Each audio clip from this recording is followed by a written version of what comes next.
اس صورتحال کو آپ کیا دیکھ رہے ہیں جو ثالثی کا کردار پاکستان اس وقت ادا کر رہا ہے؟ آج سے پہلے کبھی بھی انٹرنیشنل ارینا میں پاکستان کو اتنی بڑی پذیرائی نہیں ملی یا اتنی بڑی کامیابی نہیں ملی. ورلڈ سپر پاور، اس کا ایک کانفلکٹ اور اس میں پھر ایک اور کنٹری کے ساتھ اس کی ایک ایکٹیو جنگ جس نے پورے ریجن کو ہلا کے رکھ دیا، جس کا اثر پوری دنیا کی اکانومی پہ آیا. کوششیں بڑی ورلڈ پاورز کی جب ناکام ہو گئیں تو اس صورتحال میں پاکستان نے دنیا کو ایک دفعہ پھر سرپرائز دیا. انڈیا کا جو کردار ادا کر رہا ہے، جو پروپیگنڈا کر رہا ہے، اس پر آپ کیا کہیں گے؟ ان کی ناکامی کا اعتراف ہے. ان کا رول کسی سے ڈھکا چھپا نہیں. جو کشمیر کے فرنٹس پہ انہوں نے ڈسٹربنس کریٹ کی ہے یا بلوچستان میں جو ان کا رول ہے، وہ سب کرنے کے باوجود دنیا نے پاکستان کو چنا. پاکستان میں ہی یہ مذاکرات ہو رہے ہیں. جگہیں ایسی سلیکٹ کی جاتی ہیں جو نیوٹرل بھی ہوں اور جس پہ دنیا کو اعتماد بھی ہو ہر لحاظ سے. بسم اللہ الرحمن الرحیم. السلام علیکم. میرا جنون کے ساتھ میں ہوں محمد عاطف بھٹی. جیسے کہ سب جانتے ہیں کہ جو حالات چل رہے تھے اس وقت دنیا میں، کچھ ایک مہینے کے دوران لگاتار جنگ رہی امریکہ اور ایران کے درمیان، جس کی وجہ سے پوری دنیا کی معیشت بھی لی تھی کیونکہ پیٹرول کے ریٹ بہت اپ ہو گئے تھے. اس کی وجہ سے ہر جو ملک ہے یا کنٹری ہے وہ ڈسٹرب ہوا تھا.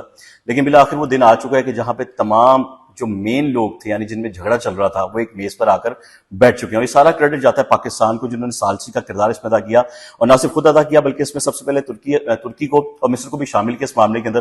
اور پھر ساری بات چیت ہوئی، اور جو لوگوں کو یہ لگ رہا تھا کہ خدا نہ خاصا اللہ نہ کرے جس طریقے سے اسٹیٹمنٹ دونوں جانب سے آ رہے ہیں یہ کہیں تیسری عالمی جنگ کی طرف نہ چل جائے، تو وہیں پر پاکستان نے ایک بڑے بھائی کا کردار ادا کیا، ایک بگ بردر کا کردار ادا کیا. اور وہاں اگر کردار کی بات کریں تو سب سے پہلے نام آتا ہے سید عاصم منیر صاحب، فیلڈ مارشل صاحب کا. اس کے بعد نام آتا ہے پاکستان کی گورنمنٹ کا، شہباز شریف صاحب کا، وزیر اعظم پاکستان کا.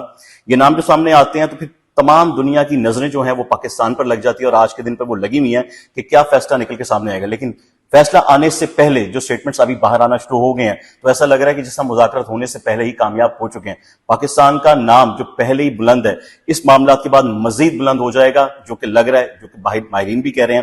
اور پاکستان کا پاسپورٹ جس ایریا میں جائے گا، جہاں جہاں جائے گا، دنیا کے جس کونے میں جائے گا، تو یہ کہا جائے گا یہ وہ پاکستانی ہیں جنہوں نے دنیا میں امن قائم کیا. میری اتنی سی بات ہے، میں مزید بات کو آگے بڑھاؤں گا. میرے ساتھ موجود ہیں ڈپٹی کمشنر لاہور اور ایڈمنسٹریٹر لاہور کیپٹن ریٹائرڈ محمد علی اعجاز صاحب. السلام علیکم. وعلیکم السلام. کیسے ہیں آپ؟ خیریت سے؟ ٹھیک ٹھاک جی الحمدللہ. سر. جو سینیریو ہوا پوری دنیا نے اس کو دیکھا، لیکن وہیں پہ کہیں نہ کہیں انتظامیہ کی ذمہ داریاں آ جاتی ہیں. جو حالات اچانک سے ہوتے ہیں، لاک ڈاؤن کی صورتحال بن جاتی ہے، پیٹرول مہنگا ہو جاتا ہے، ان لوگوں میں ان میں بھی فراوانی کروانی ہوتی ہے. اس میں آپ کا جو کردار ہے اس میں کوئی شک نہیں ہے کہ بڑی محنت رہی. ہم نے یہ بھی سنا ہے کہ آپ صبح 8 بجے جاگتے تو رات کو 10 بجے تک آپ اپنے آفس میں بیٹھے کام کر رہے ہیں. سب سے پہلے تو سر مجھے یہ بتائیں کہ اس صورتحال کو آپ کیا دیکھ رہے ہیں جو ثالثی کا کردار پاکستان اس وقت ادا کر رہا ہے؟ پھر اگلی بات پہ آئیں گے. جی اس ٹائم آپ یہ دیکھیں کہ یہ ایک بڑی پازیٹیو ڈیولپمنٹ ہے جو کہ میرا خیال ہے ایک ہسٹوریکل ویلیو رکھتی ہے. آج سے پہلے کبھی بھی انٹرنیشنل ارینا میں پاکستان کو اتنی بڑی پذیرائی نہیں ملی یا اتنی بڑی کامیابی نہیں ملی. آپ یہ دیکھیں کہ ایک ورلڈ سپر پاور، اس کا ایک کانفلکٹ اور اس میں پھر ایک اور کنٹری کے ساتھ اس کی ایک ایکٹیو جنگ جس نے پورے ریجن کو ہلا کے رکھ دیا، جس کا اثر پوری دنیا کی اکانومی پہ آیا. اور تمام تر کوششیں بڑی ورلڈ پاورز کی جب ناکام ہو گئیں تو اس صورتحال میں پاکستان نے دنیا کو ایک دفعہ پھر سرپرائز دیا. بالکل. اور ایک ایمبیسڈر آف پیس کے طور پہ ابھر کر سامنے آیا اور سب کو ایک پلیٹ فارم پہ اکٹھا کیا. اور جس میں آئی تھنک کہ بڑا کریڈٹ جاتا ہے جو ہماری سول ملٹری لیڈرشپ ہے، جو گورنمنٹ ہے، جنہوں نے مل کے یہ ساری ایفرٹس کی. کیونکہ ایک ملٹری کانفلکٹ تھا جس میں ملٹری کا رول بڑا ضروری تھا، تو وہ ہماری ملٹری سائڈ نے اٹھایا، کور کیا. پھر پولیٹیکل سائڈ پہ جو ایفرٹس تھیں ڈپلومیٹک چینلز پہ، وہ ہماری ڈپلومیٹک گورنمنٹ نے کیا. اور آپ کے سامنے یہ دیکھیں کہ پوری دنیا کی توجہ کا مرکز اس وقت اسلام آباد ہے، اور اس وقت پوری دنیا یہاں پہ امید لگائے بیٹھی ہے. کیونکہ اگر یہ انشاءاللہ جو نظر بھی آ رہا ہے، اگر کامیاب ہوتے ہیں تو یہ ایک گیم چینجر ثابت ہوگا، نہ صرف پاکستان کے لیے بلکہ اس ریجن کے لیے، اکانومی کے لیے، ورلڈ اکانومی کے لیے. اور ہمیں بڑی امید ہے کہ ہم اس میں کامیاب ہوں گے. اور وہ جو ممالک یا وہ جو لوگ جو یہ باتیں کر رہے تھے کہ یہ ایک خواب ہے یا پاکستان کا ایسا رول نہیں ہے یا یہ صرف سٹیٹمنٹس تھیں یا یہ اس میں کوئی جھوٹ ہے، وہ سب جھوٹ ثابت ہوا. پاکستان نے پروف کیا ایک دفعہ پھر اپنے ساتھ کو، اور اس وقت ورلڈ لیڈرز یہاں پہ اکٹھے ہوئے ہیں اور ہمیں بڑی امید ہے اور انشاءاللہ یہ کامیاب ہوگا انشاءاللہ. سر جس طرح آپ نے پاکستانی آرمی کی بھی بات کی، عسکری قیادت کی بات کی، آپ خود ماشاء اللہ ایک آرمی کا حصہ رہے ہیں، ایک وقت رہا ایسا. انڈیا جو پروپیگنڈا کر رہا ہے، اگر آپ نے وہ خبر میں سنا ہوگا، بلکہ آپ نے یقین آپ کے سامنے سے گزرا ہوگا، پاکستان کی سیکورٹی پر انہوں نے بڑے سوال اٹھائے میڈیا کے اندر بیٹھ کے. لیکن آپ یہ دیکھیں کہ وہاں سے جتنا بھی وفد آیا، جو وہ مل رہے تھے وزیر اعظم صاحب کو یا فیلڈ مارشل صاحب کو، ان کے چہرے پہ خوشی تھی، ایک امید تھی کہ اب ہم کسی اچھے مقصد کے آگے چل رہے ہیں. اس پر انڈیا کا جو کردار ادا کر رہا ہے، جو پروپیگنڈا کر رہا ہے، اس پر آپ کیا کہیں گے سر؟ یہ تو آپ یہ دیکھیں نا کہ ان کی ناکامی کا اعتراف ہے. آپ یہ دیکھیں کہ ان کا رول کسی سے ڈھکا چھپا نہیں.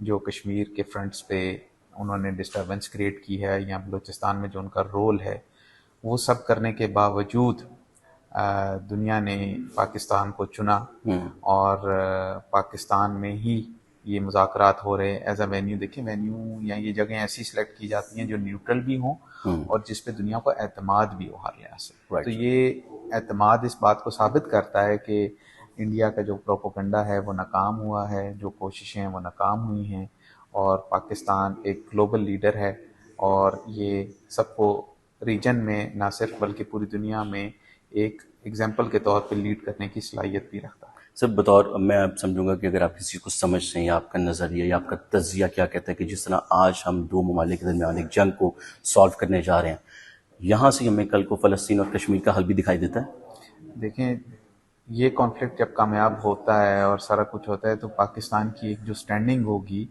وہ پہلے سے بہت اوپر ہوگی. دنیا اس کی جو ہماری بات ہے، آواز ہے، اس کو ظاہر ہے ویٹیج بھی دے گا اور وہ یہ اس چیز کو کنسیڈر کرے گا کہ جو ہمارا نظریہ ہے یا جو ہم چاہ رہے ہیں یا جو ہم بات کر رہے ہیں وہ واقعی اس میں کوئی ویٹ بھی ہے اور اس میں فیوچر جو کانفلکٹس ہیں ان میں ان کا حل بھی ہے.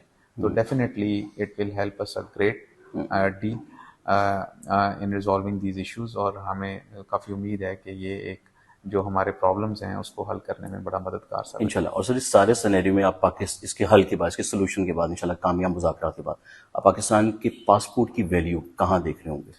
آپ ابھی بھی دیکھ لیں جو ہمارے دوست ہیں، رشتہ دار ہیں، وہ جب باہر بیٹھے ہوئے ہیں تو ان کے جو آپ سوشل میڈیا اکاؤنٹس بھی دیکھیں تو جو باتیں سامنے آ رہی ہیں بڑی خوش آئند ہیں کہ ابھی سے ہی دنیا نے پاکستان کو ایک ریکگنائز کرنا شروع کر دیا ہے، اپریشیٹ کرنا شروع کر دیا ہے. کئی ایجوکیشنل انسٹیٹیوشنز میں باقاعدہ پاکستان کے لیے انہوں نے بڑے اچھے الفاظ بیان کیے، اپریشیٹ کیا پاکستانی نیشن کو.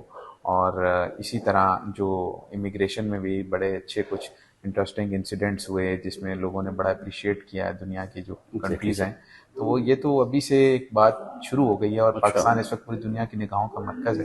تو یہ چیز آگے بڑھے گی انشاءاللہ. انشاءاللہ. سر آخری سوال آپ سے کرنا چاہوں گا، بطور ایڈمنسٹریٹر، ایک ضلعی انتظامیہ کے طور پر آپ کو اس دوران جو صورتحال پیدا ہوئی، احکامات بھی آتے گورنمنٹ سے کہ اس تمام چیزوں کو ایسے مینیج کریں، اس مینیج کرنے میں کو آپ نے کس طریقے سے چلایا اور کن کن رکاوٹوں کا سامنا کرنا پڑا؟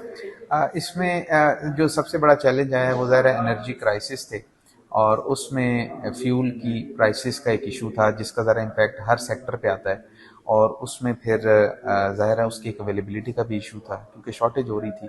پھر ہم نے اس کو مینیج کرنا تھا. پھر گورنمنٹ نے ایک آسٹیریٹی پالیسی نکالی، ورکنگ آورس کو، ڈیز کو کم کیا گیا، ایجوکیشنل انسٹیٹیوشنس کا لاک ڈاؤن تھا، دکانوں کی ٹائمنگز تھیں، پھر پرائس کنٹرول میکنزم تھا، پھر ٹرانسپورٹرز کو ساتھ لے کے چلنا تھا. مطلب یہ ایک ملٹیپل چیزیں تھیں جو کہ گورنمنٹ نے کرنی تھی، اور اس میں ظاہر ہے ہمارا ایک انسٹرومنٹل ایک رول تھا، ڈیوٹی تھی جو ہم نے ایفرٹ کی، اور شکر اللہ کا چیزیں ہماری ٹھیک چلی. سر اسی دوران پرسنل لائف بھی ہوتی ہے، مطلب آخری سوال تھا لیکن بیچ میں آپ نے بات ایسے کی وہ آگے انسان کی پرسنل لائف بھی ہوتی ہے، آپ کی بھی ہوگی، اس میں بھی کافی رکاوٹ آئی ہوگی کیونکہ ہم نے یہ سنا ہے کہ آپ صبح سے لے کے رات تک کام کر رہے تھے. ایسا کیا تھا سر کہ آپ صبح سے رات تک بزی رہے، بڑے مصروف رہے ہیں؟ یہ ایک ایسی چیز ہے کہ جس میں کوئی آپ کے اوپر امپوز نہیں کی جاتی. مطلب اگر آپ اپنا ایک شیڈیول ایک لمیٹڈ بھی رکھنا چاہیں تو رکھ سکتے ہیں، بٹ ایک آپ کی انٹرنل ایک سیٹسفیکشن ہوتی ہے، ایک آپ کا ایک موٹیویشن ہوتی ہے جو آپ کرنا چاہتے ہیں، تو اس کے لیے ظاہر ہے پھر then you need to give more time.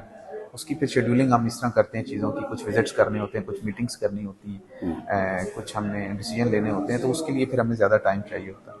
اس حوالے سے پھر جب ہم اپنی شیڈولنگ کرتی ہیں تو اس میں پھر ورک آورز ہمارے زیادہ نکل آتے ہیں. بہت شکریہ سر. لاسٹ میں آپ کا پیغام کیا پاکستانیوں کے لیے؟ میں پھر میرا پاکستانی عوام کے لیے پیغام یہ ہے کہ جس طرح ہم اس وقت پوری دنیا کے جو نقشے پہ ایک کامیاب قوم کے طور پر ابھر رہے ہیں اس میں آپ سب کا رول بہت اہم ہے. آپ لوگوں سے میری اپیل ہوگی کہ گورنمنٹ کی جو بھی پالیسیز ہیں اس کو فالو کریں, لے کے چلیں, پروموٹ کریں اور ایز اے نیشن بیہیو کریں. جو بھی ہمارے کانفلکٹس ہوتے ہیں ان کو جو ہے گلوبل لیول پہ آپ جو جس طرح ایک طریقہ ہوتا ہے بات کرنے کا یا ایک دوسرے کو وہ کرنے کا, اس سے یہ ہوتا ہے کہ پاکستان کی بدنامی ہوتی ہے. تو آپ لوگ اپنی چیزوں کو ایک مہذب قوم کے طور پہ ڈسپلے کریں اور دعا کریں کہ پاکستان مزید ترقی کرتا رہے اور اسی طرح کامیاب ہوتا رہے. انشاءاللہ تعالیٰ. سر آپ کے وقت کا بہت بہت شکریہ. جس طریقے سے جس خوبصورتی سے ڈی سی صاحب نے ایکسپلین کری ہے, آخر میں میرا کچھ کہنا باقی رہتا نہیں ہے, تو دعاؤں میں یاد رکھیے گا. تب تک کے لیے اجازت دیجیے. عاطف بھٹی کو بھی اور ڈپٹی کمشنر لاہور علی اعجاز صاحب کو بھی. اللہ حافظ.